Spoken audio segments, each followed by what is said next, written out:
আমরা অনেকে একাদশী থাকি, তবে একাদশীর দিন যে 5টি খাবার আমাদের শাস্ত্র অনুযায়ী নিষেধ করা হয়েছে, আজকে আপনাদেরকে আমরা সেই 5টি খাদ্য সম্পর্কে আলোচনা করব এবং কি জানিয়ে দেব যে খাবারগুলা খেলে আমাদের একাদশী কখনোই সম্পূর্ণ হবে না।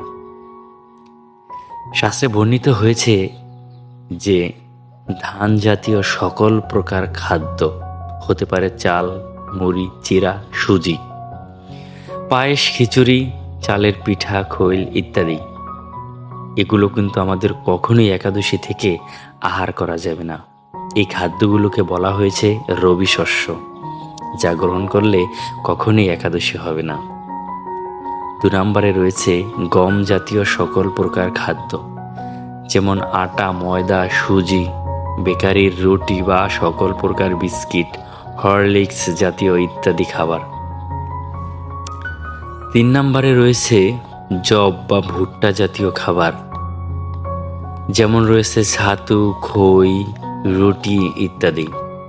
5 নম্বরে রয়েছে ডাল জাতীয় খাবার, যেমন মুগ ডাল, মাসকলাই, খেসারি, মুসুরি, ছোলা, অরহর,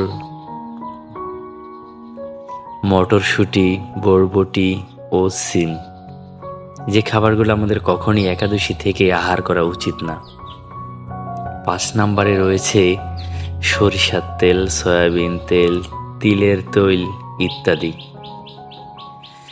উপরোক্ত পঞ্চ রবি শস্য যে কোনো একটি ব্রত গ্রহণ করলে সেই ব্রত নষ্ট হয়ে যায়। উল্লেখ করা যায় সাত্ত্বিক আহারী নন বা চিরা জাতীয়, এবং কি অনেকে আমরা একাদশী থেকে যে জিনিসগুলো আমরা কখনোই বর্জন করতে পারি না, যেরকম চা, বিড়ি, সিগারেট, কফি, অর্থাৎ নেশা জাতীয় যদি কোনো দ্রব্য আমরা আহার করি থাকি, তাহলে আমাদের কখনোই সেই একাদশীগুলো হবে না। কারণ একাদশীতে বলা হয়েছে যেই জিনিসগুলো তুমি নিত্য প্রয়োজনীয় হিসেবে অথবা তোমার নেশার ঘোরে তুমি আহার করে থাকো, আর একাদশী থেকে যদি সেই আহারগুলো তুমি বর্জন করতে না পারো, তাহলে তুমি এখনও তোমার নেশায় ডুবে আছো। সেই ক্ষেত্রে আমাদের কখনোই এই নেশা জাতীয় দ্রব্যগুলো সেবন করা যাবে না। একাদশী করলেই কেবলমাত্র নিজের জীবনের সদ্গতি হবে তা কিন্তু নয়। একাদশী থেকে আমাদের পিতৃপুরুষগণ যারা আছে এবং কি মাতা যারা আছে, তাদেরকে নরকবাসী থেকে আমরা স্বর্গবাসী করতে পারি। ইন্দ্রিয় একাদশীতে আশ্বিন মাসের কৃষ্ণপক্ষে একাদশীর নাম।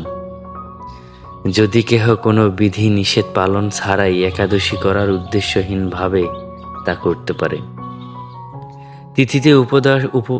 তিথিতে উপবাস করে থাকলে রাত্রিতে ভগবান জাগ্রত থেকে একাদশী সম্পন্ন করা যেতে পারে। একাদশীতে অন্ন ভোজন করলে যেমন নিজের নরকবাসী হয়, তেমন অন্যকে একাদশীর দিন ভোজন করালে সেও নরকবাসী হয়। কাজেই একাদশীর দিন আমাদেরকে এই 5টি খাবার থেকে অবশ্যই বিরত থাকতে হবে।